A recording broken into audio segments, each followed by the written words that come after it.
1995 mutual funds இந்தியாவில் start பண்ணாங்க. 3 company அப்போ ஸ்டார்ட் பண்ணாங்க மியூச்சுவல் ஃபண்ட்ஸு.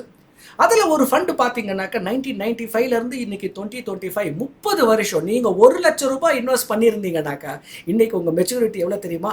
4 கோடி ரூபாய். பிளாக் பஸ்டர் ரிட்டர்ன்ஸுங்க, 22% ரிட்டர்ன். யாராவது எந்த இன்வெஸ்டராவது 1 லட்சம் இன்வெஸ்ட் பண்ணி 4 கோடி எடுத்துகிட்டு போயிருக்காங்களா? அவ்வளோ ஒரு பேஷன்ஸ் இருக்கா? அவ்வளோ ஒரு காம்பவுண்டிங்கை வந்து அவங்க போர்ட்ஃபோலியோவில் பார்த்துருக்காங்களா? இந்த ஃபண்டு என்ன அப்படியே ஒரு கன்சிஸ்டண்ட்டாக ஒரு சூப்பர் டூப்பர் பெர்ஃபார்மன்ஸை கொடுத்துக்கிட்டே இருந்துச்சா? கண்டிப்பாக கிடையாது. இந்த ஃபண்டுமே பார்த்தீங்கன்னாக்கா அப்ஸ் அண்ட் டவுன்ஸ் இருந்துக்கிட்டே தான் இருந்திருக்கு. இந்த ஒரு ஸ்டாட்டிஸ்டிக்ஸை பாருங்கள் நீங்கள். இந்த ஒரு ஃபண்டு பார்த்தீங்கன்னாக்கா 2008 ஒரு ஃபைனான்ஷியல் கிரைசிஸ் வந்தது இல்லையா? அப்போ 63% fall, 63%, one of the biggest fall. திரும்ப 2011 பார்த்தீங்கன்னா ஒரு 30% ஃபால். திரும்ப 2013 இன்னொரு ஒரு 30% ஃபால். 2020 பார்த்தீங்கன்னா 40% ஃபால். லாஸ்ட் 1 இயரில் பார்த்தீங்கன்னாக்கா 0 ரிட்டர்ன். இந்த ஃபண்டுமே பார்த்தீங்கன்னாக்கா அப்ஸ் அண்ட் டவுன்ஸ் இருந்துக்கிட்டே தான் இருக்குது. இன்றைக்கி மியூச்சுவல் ஃபண்ட் இன்வெஸ்டர் பண்ணக்கூடிய ஒரு பெரிய மிஸ்டேக் என்ன தெரியுமா? Frequent churning of their portfolio. ஒரு மியூச்சுவல் ஃபண்ட் ஸ்கீமை வாங்க வேண்டியது, அது பெர்ஃபார்ம் பண்ணலன்னு உடனே விற்க வேண்டியது.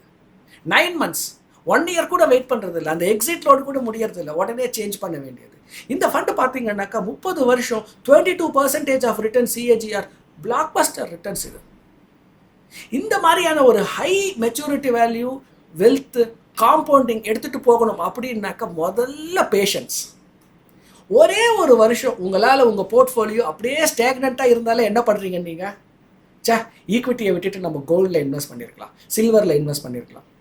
சரி, இப்போ 2025 இருக்கிறோம். ஒரு 10 வருஷம் முன்னாடி 2015 நான் இந்த மாதிரியான ஒரு வீடியோ ரெக்கார்ட் பண்ணியிருந்தேனாக்கா தங்கம் அப்போ பார்த்தீங்கன்னா லாஸ்ட் 4 இயர்ஸாக 0 ரிட்டர்ன். ஒரு 10 வருஷம் முன்னாடி நீங்கள் இன்வெஸ்ட் பண்ணியிருந்தீங்கன்னா தங்கத்தில் இன்வெஸ்ட் பண்ணியிருப்பீங்களா, வெள்ளியில் இன்வெஸ்ட் பண்ணியிருப்பீங்களா? கண்டிப்பாக கிடையாது. 4 வருஷமாக 0 ரிட்டர்ன் இல்லை. 4 வருஷம் இல்லைங்க, அடுத்த 4 வருஷம் 2018 வரைக்கும் 2011 to 2018 0 ரிட்டர்ன். ஸோ தங்கத்தில் இன்வெஸ்டே பண்ணக்கூடாதா? பண்ணலாம், ஒரு பர்சன்டேஜ். இன்வெஸ்டிங்கில் ரொம்ப முக்கியம் என்னன்னாக்கா reasonable returns and patience. Stock market அப்படின்னாக்கா குறைஞ்சபட்சம் 5 வருஷம் ஸ்டே பண்ணுற அளவுக்கு ஒரு பேஷன்ஸ் இருக்கணும். ரெண்டாவது ரீசனபிள் ரிட்டர்ன்ஸ். ரிட்டர்ன்ஸ் அப்படின்னு சொல்லும்போதே பார்த்தீங்கன்னாக்கா எப்போவுமே எல்லாருமே வந்து டாப் 1% அந்த மாதிரியான ஃபண்டில், அந்த ஃபண்டு எனக்கு 23% வந்திருக்கு, நம்ம ஃபண்டு 15 தான் கொடுத்துருக்கு. அது இந்த வருஷம் 23 கொடுத்துருக்கு. 2 வருஷத்துக்கு முன்னாடி அந்த ஃபண்டு பார்த்தீங்கன்னாக்கா 12%, 11% தான் கொடுத்துருக்கு. ஸோ ஹை ரிட்டர்ன் வேணுன்றதை விட கன்சிஸ்டன்ட் ரிட்டர்ன் வேணும்னு சொல்லிட்டு உங்களோட எக்ஸ்பெக்டேஷனை சேஞ்ச் பண்ணுங்க. சைக்காலஜி ஆஃப் மணியில் ஒரு அருமையான ஒரு context, reasonable return versus high returns. அந்த புக்கை படிக்கலைன்னா கண்டிப்பாக படித்து பாருங்கள் நீங்கள். Settle for reasonable return. So ஒரு மியூச்சுவல் ஃபண்டை வாங்குறீங்களா, அந்த ஒரு மியூச்சுவல் ஃபண்ட் நல்ல போர்ட்ஃபோலியோ, அவங்க இன்வெஸ்ட் பண்ணியிருக்க ஸ்டாக் எல்லாமே வந்து ஃபியூச்சரிஸ்டிக்காக இருக்குது, நெக்ஸ்ட்டு ஒரு 24 monthsக்கு நல்ல ப்ராஃபிட் கொடுக்கும், வேல்யூவேஷன் ஃபேர் வேல்யூவேஷனாக இருக்குது. You can't buy at attractive valuation, but அந்த ஒரு பிஇன்னு சொல்லக்கூடிய portfolio PE is also very reasonable. நல்ல செக்டாரில் இன்வெஸ்ட் பண்ணியிருக்காங்க அப்படின்னா அட்லீஸ்ட் ஒரு 5 வருஷத்துக்கான ஒரு டைமை கொடுங்க. ஒரு நல்ல ரிட்டர்ன் கொடுத்துருக்க ஒரு மியூச்சுவல் ஃபண்டுமே பார்த்தீங்கன்னா அப்ஸ் அண்ட் டவுன்ஸ் கண்டிப்பாக இருக்கத்தான் செய்யும் உங்களுக்கு. ஸோ நெக்ஸ்ட் டைம் உங்களோட போர்ட்ஃபோலியோவில் கடன்னு சேர்ன் பண்ணுறதுக்கு முன்னாடி இந்த சேர்னிங் ரிக்குவயர்மெண்ட் இருக்குதா, அந்த ஃபண்டு உண்மையிலேயே பெஞ்ச் மார்க்கை விட பேட் பெர்ஃபார்மன்ஸை கொடுத்துருக்கா, அண்ட் அந்த ஒரு பேட் பெர்ஃபார்மன்ஸ் கன்சிஸ்டண்ட்டாக பேட் பெர்ஃபார்மன்ஸ்லேயே இருந்திருக்கா, 3 குவார்ட்டர் பெஞ்ச் மார்க்கை விட அது வந்து லோவஸ்ட் பெர்ஃபார்மன்ஸ் கொடுத்துருந்தா அப்போ நீங்கள் சேஞ்ச் பண்ணலாம். பாருங்கள், பெஞ்ச் மார்க் இருக்குது, அதுவே ஈக்விட்டியே ரிட்டர்ன் கொடுக்கல, அதே ரிட்டர்னை தான் உங்கள் ஃபண்ட்ஸும் கொடுத்துருக்குன்னு சேஞ்ச் பண்ண வேண்டிய அவசியம் இல்லை.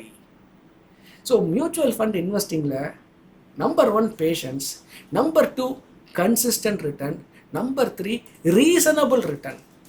டு நாட் எக்ஸ்பெக்ட் அந்த ஒரு 25%, 20% ரிட்டர்ன் வேணும், எப்போவுமே போர்ட்ஃபோலியோவில் இருந்துக்கிட்டே இருக்கணும். இப்படி ஒரு எக்ஸ்பெக்டேஷன் இருந்துச்சுன்னா ப்ராபபிளி நீங்கள் ரிட்டர்ன்ஸை மட்டும் ஹை ரிஸ்க்கை தேடி போயிட்டுருக்கீங்க. உங்கள் போர்ட்ஃபோலியோவை ஜஸ்ட்டு நீங்கள் பாருங்கள். நீங்கள் உங்களோட பிஇ அதிகமாக இருக்கும், வேல்யூவேஷன்ஸ், உங்களோட ரிஸ்க் மெட்ரிக்ஸ் ரொம்ப அதிகமாக இருக்கும். ஸோ நீங்களும் ஒரு மியூச்சுவல் ஃபண்டு போர்ட்ஃபோலியோ ரிஸ்க் கம்மியாக ரிட்டர்ன் அதிகமாக கன்ஸ்ட்ரக்ட் பண்ணணும் அப்படின்னாக்கா நான் சதீஷ்குமார் ஆம்ஃபி ரிஜிஸ்டர்டு டிஸ்ட்ரிபியூட்டர். இந்த நம்பருக்கு கால் பண்ணுங்கள். உங்களோட மியூச்சுவல் ஃபண்ட் இன்வெஸ்ட்மெண்ட்டை எங்ககிட்ட நீங்கள் ஸ்டார்ட் பண்ணுங்கள். And it is free.